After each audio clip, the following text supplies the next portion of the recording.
13, versículo 1 a 3. Diz assim a palavra de Deus. Mantenha sua Bíblia aberta. Nós vamos fazer a leitura e vamos voltar ao texto na exposição do mesmo. A palavra de Deus diz assim: havia na igreja de Antioquia profetas e mestres: Barnabé, Simeão, por sobrenome Níger, Lúcio de Cirene, Manaém, Colasso de Herodes, o tetrarca, e Saulo. E servindo eles ao Senhor e jejuando, disse o Espírito Santo: separai-me agora Barnabé e Saulo para a obra a que os tenho chamado. Então, jejuando e orando e impondo sobre eles as mãos, os despediram. Meus irmãos, esta conferência, ela intencionou para todos nós apresentar a realidade que o profeta Jeremias, ele viveu no exercício do seu ministério profético, descrito no livro de Lamentações, capítulo 1, do versículo de número 12. Interessante que a chave para a compreensão do verso 12, ela está exatamente no início do versículo 1, quando o texto sagrado ele vai descrever o caótico estado em que Jerusalém se encontrava, exatamente por estar debaixo de um tempo judicioso de Deus. Se a gente olha a realidade descrita no versículo 1 de Lamentações, perceberemos que o texto vai descrever Jerusalém como uma cidade que outrora ela era poderosa, mas que agora ela estava em ruína, em destruição. Que outrora ela servia como consolo, mas agora ela era vista como uma viúva desolada e chorando a sua necessidade. O versículo então estabelece um tom de luto, um tom de dor, um tom de tristeza, que permeia todo o livro, desde o capítulo 1 adiante. Frente a essa realidade, o profeta Jeremias, como nós vimos nas duas mensagens, ele clama, e ele clama de uma forma compungida, ele clama de uma forma intencional. Ele está diante de um quadro, de uma situação, e para o profeta era muita dor, como é dor para nós olhar para a realidade da igreja em muitos momentos em que a realidade se apresenta, o desafio se mostra, e muitas vezes a resposta que nós conseguimos dar é uma aparente indiferença. E Jeremias, como profeta, ele chora, ele lamenta, ele percebe aquela realidade, e quando ele percebe aquela realidade, provavelmente sob a ação de Deus, ele vai clamar, e ao seu clamor do versículo 12, ele vai dizer: isto não comove vocês como me comoveu? Será que a vossa percepção não é a minha? O vosso olhar não é o meu? O vosso sentimento não é o meu? Será que eu estou vendo isso sozinho, entendendo isso sozinho? Não compunge o coração de vocês, não inquieta o coração de vocês, não faz sofrer o coração de vocês, como o meu coração está sofrendo? Então o versículo 12 vai descrever exatamente o peso profundo que o profeta, no exercício do seu ministério, e nós precisamos entender que o profeta no Velho Testamento, ele era a voz de Deus para trazer o povo ao arrependimento, para trazer o povo a uma reflexão de sua realidade, para fazer o povo compungir as suas dores, seus pecados, seus lamentos, e levar o povo mais perto de Deus. E Jeremias então, ele clama, e o seu clamor, ele até então aparentemente estava solitário, e estando solitário no seu clamor, ele diz: não vos comove como eu me comovo. E aqui está então a percepção que a gente tem do grande amor de Deus, quando ele é capaz de usar alguém pecador como nós, mas que de uma forma muito singular e de uma maneira muito persuasiva, nós somos então aclamados por meio de alguém a ver o que aparentemente não estamos vendo ou não queremos ver, ou por alguma razão parece que está obscuro para nós. E essa conferência então, ela intencionou que a névoa fosse tirada dos nossos olhos, como fora para o profeta, e como fora a sua dor, o seu clamor, o seu lamento, a sua angústia, que Deus permita que essa angústia seja dividida com todos nós. E a resposta que Ele deu ao clamar seja a resposta que nós vamos dar ao clamar. E que de alguma forma o Espírito do Senhor esteja a visitar os nossos corações. Porque a oração é o caminho, e talvez o primeiro caminho a ser adotado para que o território esteja ávido à ação do glorioso Espírito. Desta forma, numa ponte com o texto de Atos, eu quero levantar a seguinte premissa. A igreja de Antioquia, ela estava vivendo um momento muito maravilhoso. E aquela era uma igreja que estava na efervescência do mover do Espírito de Deus no âmbito da missão. E uma igreja que ela começou a dar os sinais de crescimento, de fluência, de graça, de manifestação do glorioso poder de Deus. E a ponte que eu quero fazer de Atos 13 com Lamentações 1:12 é que o Espírito Santo de Deus é o único que pode socorrer na dor e é o único que pode persuadir a missão. Somente o Espírito de Deus pode socorrer, e socorrer de uma forma singular, suficiente, abundante, soberana, gloriosa e restauradora.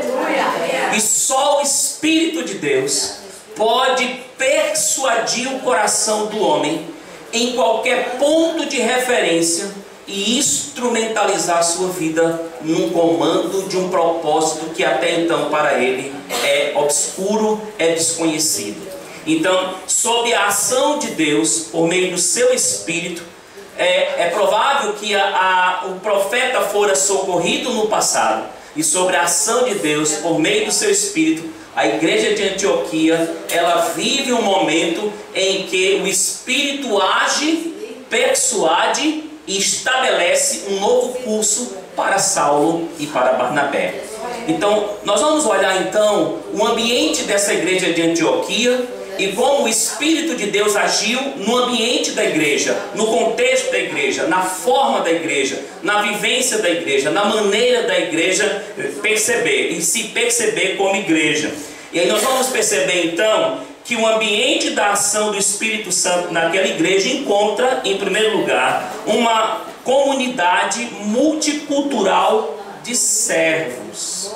Veja comigo o que diz o texto no versículo 1 até a parte A. Havia na igreja de Antioquia profetas e mestres: Barnabé, Simeão, por sobrenome Níger, Lúcio de Cirene, Manaém, Colasso de Herodes, o tetrarca, e Saulo, servindo eles ao Senhor e jejuando. Vamos dizer? Servindo eles ao Senhor e jejuando. Vamos perceber essa igreja de Antioquia. Era uma igreja, era uma comunidade onde havia unidade na diversidade. Barnabé, provavelmente de origem étnica de Chipre. Nós temos ali Saulo, que era judeu. Nós temos Manaém, que era de uma classe social alta, elevada. Nós temos a referência possivelmente de mais dois que aqui, etnicamente, os comentaristas colocam que é provável que eles tinham herança, raiz africana. Então havia em Antioquia uma diversidade étnica natural. E essa diversidade étnica não comprometeu a natureza e o serviço e a ação de Deus e do Espírito através da vida deles. Uma outra coisa importante que havia naquela igreja, ela era uma comunidade onde os dons convergiam para a edificação. O texto diz que havia ali mestres e, portanto, aqueles que estavam explanando a palavra, explicando a mensagem, esclarecendo a mensagem. E havia profetas. O profeta era exatamente aquele que incumbia a ação do exortar, do encorajar e do consolar. Portanto, se a gente pudesse olhar, essa igreja ela tinha servos, pessoas servindo de maneira étnica, a unidade estava preservada ali, mas ela tinha também pessoas com diferentes dons, e isso não tornava excludente, pelo contrário, isso convergia para a unidade. Havia unidade na diversidade e no uso dos dons.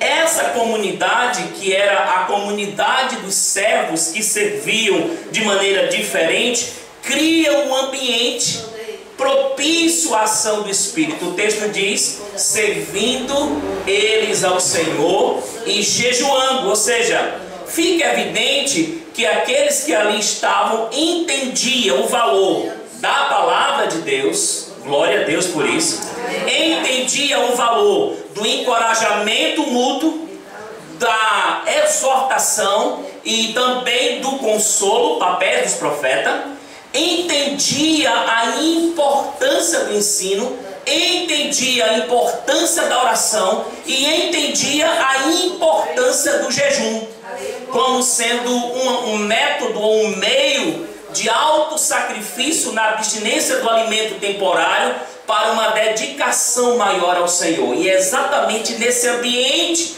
nessa comunidade, que o Espírito de Deus vai bradar e estabelecer um propósito diferente. A gente começa a olhar então que não é tão difícil criar um ambiente. O que é difícil é nós assumirmos esse papel. Qual é o segredo? Palavra de Deus, oração, jejum e unidade. Diga comigo: a Bíblia, a oração, a consagração e a unidade. E é esse ambiente natural. Eles estavam amando a palavra, ouvindo a palavra, eles estavam recebendo a palavra, eles estavam sendo encorajados pela palavra, instruídos pela palavra, fortalecidos pela palavra. Havia um quebrantamento, havia um princípio de rendição descrito na natureza dos que ali estavam como sendo servos que estavam servindo. Eles estavam servindo ao Senhor. Às vezes eu fico pensando, quando Deus nos encontra servindo? Quando? Quando Deus nos encontra servindo? Será que a consciência do servo permeia todas as nossas ações e nos leva exatamente à busca destes elementos? Então o primeiro aspecto da ação do Espírito, que aqui a comunidade de Antioquia era essa comunidade que vivia a unidade na diversidade. Louvado seja Deus por isso, né? Porque o nosso Brasil, por exemplo, ele é esse Brasil de acolhimento às culturas, que nasce e surge de colonização e que traz na sua matriz étnica a junção de tantos outros povos. E o que é importante é a gente perceber que o Senhor, Ele vai agir exatamente na condução de seu propósito através da unidade que precisa ser preservada, precisa ser mantida, precisa ser cultivada. A comunidade de Antioquia, ela vivia isso, a Deus a glória, porque ela se tornou uma resposta à missão do Senhor. Mas aquela comunidade também fica notório que o ambiente da ação do Espírito encontra uma comunidade sensível à sua voz. Veja, servindo eles ao Senhor e jejuando, disse o Espírito Santo, verso 1, parte B: separai-me agora Barnabé e Saulo para a obra a que as tenho chamado. Observe que aqui nós percebemos exatamente a soberania do Espírito nos que estavam servindo. O texto declara plenamente que eles estavam servindo a quem disse o Espírito, aos que ali estavam. Onde eles estavam? Eles estavam reunidos e eles estavam fazendo o quê? Eles estavam servindo. Então a gente observa que a ação do Espírito encontra eles em uma atmosfera de sensibilidade. Por que eu quero destacar isso? Porque, meus irmãos, todo esforço é válido da nossa parte. Eu recordo os programas do Senan, do Betel. Eu recordo os momentos que a gente faz. Esse ano nós fizemos na nossa igreja uma EBF com foco na vida de Ronaldo Lidório. E traçamos a trilha missionária. O chamamento, o preparo, o envio, o cuidado, para as crianças percorrerem a trilha missionária e entender como fazer missões. Esse é o nosso papel, estrategicamente encontrar formas, maneiras, e nós que estamos à frente lideramos, lutamos como fazer, o que fazer, de que maneira fazer. Tudo isso é válido, tudo isso é importante, tudo isso é necessário, tudo isso a gente precisa continuar fazendo. Mas uma coisa mais importante do que isso é que a gente precisa estabelecer os fundamentos para que os corações eles sejam impactados e eles estejam sensíveis à voz, sensíveis à voz, sensíveis à voz do Espírito Santo. Veja que o texto diz: servindo eles ao Senhor. Não foi uma coisa atípica, não. Servindo no ambiente, em um ponto de referência qualquer, em qualquer momento, em qualquer circunstância, envolvidos na obra, envolvidos no serviço, envolvidos no que eles tinham que fazer, o Espírito brada e diz: separe para mim Barnabé e Saulo para a obra que eu tenho preparado.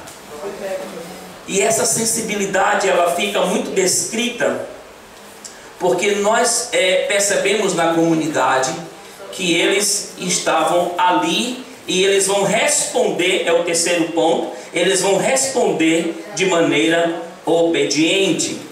Nós precisamos então considerar que podemos responder à missão por algumas razões, e elas são nobres, elas são lícitas, elas são importantes. Por exemplo, nós podemos servir porque alguém precisa que eu faça, então alguém pede que eu faça e eu vou fazer. Nós podemos servir porque aparentemente o outro não quer servir e eu vejo a lacuna e sou voluntário, tenho uma disposição a mais e eu vou e me proponho. Nós podemos servir porque alguém me conclama ao serviço, me conclama e diz: é você que tem que fazer, é você que tem que realizar, porque afinal eu só posso contar com você. Isso é tudo importante, isso faz parte do serviço e da ação geral da igreja. Mas há um momento, preste atenção no que eu vou te dizer, há um momento que ele é individual, intransferível, singular, e ele marca a vida do servo daquele ponto de referência para sempre. É o momento quando o Espírito de Deus instrumentaliza de maneira soberana e prescuta a nossa estrutura de mente, emoção e todo o nosso ser e nos sela dizendo: é isto que eu quero para você a partir de hoje. Até então, você foi resposta de um apelo, de uma necessidade, porque não tinha quem fizesse. A partir de hoje, de maneira distinta e singular, nunca mais você fará por este mesmo motivo ou padrão. Você fará porque não conseguirá mais deixar de fazer o que eu te mandei fazer. Eu não sei em que momento você já chegou, mas esse momento ele precisa encontrar o nosso coração sensível. Lembra da experiência de Moisés? Moisés, ele é atraído por um fenômeno extraordinário. A sarça que estava ali e ela não consumia. No momento que ele é atraído pelo fenômeno, ele vai até o fenômeno para ver o que está acontecendo. Até então, nada está ocorrendo com ele. O texto de Êxodo vai dizer que quando ele se aproxima para ver o fenômeno, uma voz diz: Moisés, Moisés, tira as sandálias dos seus pés, porque o lugar em que você está é terra santa. Eu ouvi o clamor do meu povo, e eu desci para livrá-los das mãos de Faraó. Vai agora! Ou seja, agora o fenômeno já não faz mais significado.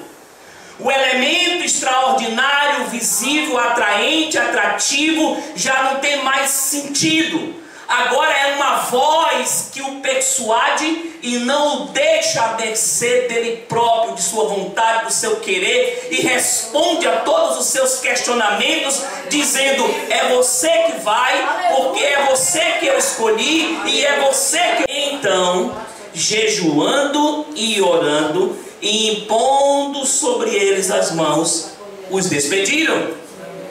A gente poderia pensar, que caos para a igreja de Antioquia, não é? Porque Barnabé era um pregador eloquente, e Saulo, um exímio mestre, desfalcou a igreja, não é? Não. Se eles estavam servindo, jejuando e orando, o Espírito que tirou esses dois com um propósito é o Espírito que continuou com Antioquia. E a história da igreja mostra que essa igreja continuou com gente, crescendo, florescendo.